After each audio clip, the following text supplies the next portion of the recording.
Douwes-Dekker lahir dengan nama lengkap Ernest Francois Eugene Douwes-Dekker, lahir di Pasuruan pada 8 Oktober 1879 dari pasangan Auguste Henry Edward Douwes-Dekker dan Louisa Neumann. Ayah Douwes-Dekker berdarah Belanda, sedangkan sang ibu Douwes-Dekker merupakan keturunan Jerman Jawa. Keluarga Ernest kemudian pindah ke Surabaya pada tahun 1892. Untuk pendidikan dasar, Ernest belajar di Hoogere Burger School atau HBS Surabaya. Kemudian pindah ke Gymnasium Cloning William III School, sekolah elit setingkat HBS di Batavia. Pada umur 14 tahun, Ernest berhasil menulis Gedenboek van Lombok, sebuah buku yang membahas ekspedisi militer Belanda untuk meredakan keributan di Lombok. Setelah lulus sekolah, ia kemudian bekerja sebagai pengawas perkebunan atau officer di perkebunan kopi Sumber Duren di Malang, Jawa Timur. Karena suatu konflik hingga ia dipindahkan ke perkebunan tebu Panjarakan di Krakasan. Lagi-lagi di sini Ernest terlibat konflik dengan manajemen karena urusan pembagian irigasi untuk tebu perkebunan dan padi petani. Pasca kematian ibunya, Ernest yang saat itu menganggur memutuskan untuk menjadi relawan di Perang Boer II pada tahun 1899 sampai 1902 antara penduduk Kekaisaran Britania melawan penduduk Boer yang berbahasa Belanda ini, dipicu dengan penemuan berlian emas di daerah Boer, Afrika Selatan. Ernest dan saudara-saudaranya kemudian menjadi tentara. Pimpinan perang Jenderal de la Rey menganugerahi penghormatan dan bintang jasa untuk Ernest dengan gelar The Boer Fighting Man and Brave Colonel. Perjuangan Ernest di perang ini berakhir ketika ia ditangkap di penjara di Camp Ceylon, Sri Lanka. Karena wabah penyakit, Ernest dan tawanan lainnya dipindahkan ke Nagama. Ernest sempat menderita radang paru-paru, kemudian dipulangkan ke Hindia Belanda pada tahun 1902 setelah sembuh dari penyakitnya. Sampainya di Hindia Belanda, Ernest bekerja sebagai agen pengiriman untuk KPM yang bergerak dalam bidang logistik. Pada 1903, Ernest memberanikan diri untuk mempersunting Carla Caroline DJ, seorang putri dokter asal Jerman yang tinggal di Hindia Belanda. Memiliki 3 anak, namun pernikahan ini hanya bertahan hingga 1920. Ernest memulai karirnya sebagai wartawan dengan ikut bergabung redaksi The Lokomotif di bawah Peter Broodschut. Ia juga mengkritik politik etis dan menyebutkan bahwa Hindia Belanda perlu punya pemerintahan sendiri. Karena hal ini, Ernest disebut-sebut sebagai penggagas pertama gagasan nasionalisme. Kemudian Ernest pindah ke Suederbijgse-Handelsblad sebagai seorang redaktur. Ernest pindah lagi sebagai staf redaksi Batavia Nieuwsblad pada tahun 1907, di mana tulisannya menjadi semakin pro kaum Indo dan bumi. Contoh karya tulisan Ernest: Het Bankroet der ethische Principes in Netherlands Oost-Indië.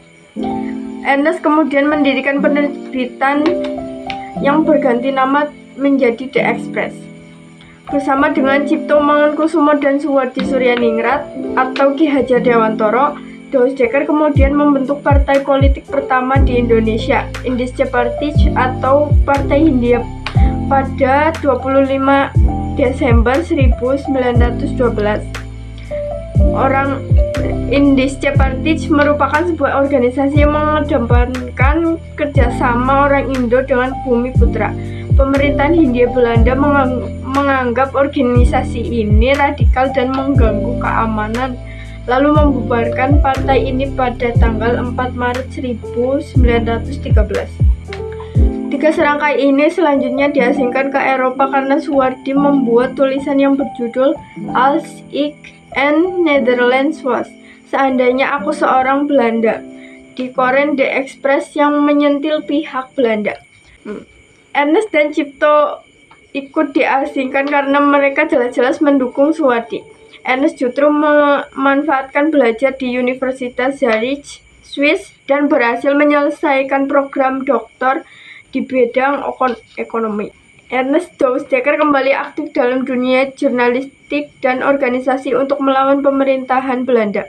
Pada tahun 1919 terjadi suatu peristiwa di perkebunan tembakau Polaharjo, Klaten. Ernest dianggap terlibat dan terkena kasus karena ia dianggap mengompori para buruh tani melalui pertemuan mereka dengan orang-orang Innsbruck, cabang Surakarta yang ia hadiri pula. Ernest diadili pada tahun 1920 di Semarang dan diputuskan bebas. Ia mulai aktif di bidang pendidikan dan menjadi kepala sekolah mulo setingkat SMP. Pada tahun 1921, Ernest mengganti sekolah tersebut menjadi Kshatriya Institute. Sekolah berperan besar dalam memberikan kesempatan pendidikan untuk pribumi keturunan Tionghoa dan Indo-Eropa. Pada tahun 1926, Ernest menikahi Johanna Mussel yang merupakan salah satu guru di sekolah tersebut. Materi pendidikan di sekolah bisa dibilang anti-Belanda. Ernest dianggap kembali melawan dan kemudian diasingkan ke Suriname. Ernest diasingkan ke Suriname pada tahun 1941. Kondisi camp yang sangat memprihatinkan membuat Ernest yang menginjak umur 60-an merasa tertekan. Di sana, Ernest bertemu dengan seorang perawat bernama Nelly Albertina Gertsema Necruimel. Nelly ikut menemani Ernest pulang ke Indo pada tanggal 2 Januari 1947. Mereka berhasil tiba di Yogyakarta. Pada tahun yang sama, Ernest mengganti namanya menjadi Danudirja Setiabudi dan menikahi Nelly. Revolusi Kemerdekaan. Ernest banyak terlibat dalam jabatan penting. Ia pernah menjabat sebagai Menteri Negara tanpa portofolio dalam Kabinet Zahir III selama hampir 9 bulan. Kemudian berturut-turut ia menjadi anggota delegasi negosiasi dengan Belanda, konsultan dalam Komite Bidang Keuangan dan Ekonomi di delegasi itu, anggota DPA, pengajar Akademi Ilmu Politik, dan terakhir sebagai Kepala Seksi Penulisan Sejarah. Pada tanggal 21 Desember 1948, ia ditangkap tentara Belanda dengan alasan aksi polisionil.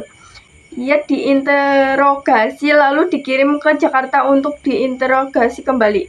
Setelah berjanji tidak akan melibatkan diri dalam politik lagi, Ernest dibebaskan karena kondisi fisiknya yang lemah. Akhir hayat Dowsteker.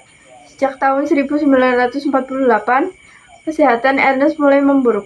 Di tengah kondisi itu, Ernest tetap sibuk dengan penulisan autobiografinya, Jar Conquest, hingga akhirnya meninggal pada 28 Agustus 1950 dan dimakamkan di Taman Makam Pahlawan Cikurta di Bandung. Inspirasi yang bisa kita dapat dari sosok Ernest Dowsteker yaitu Dowsteker memiliki pemikiran dan gagasan yang melampaui zaman, bersifat kritis dan penuh keberanian. Mempunyai jiwa nasionalisme yang tinggi, memiliki semangat yang pantang menyerah, memiliki semangat juang yang tinggi.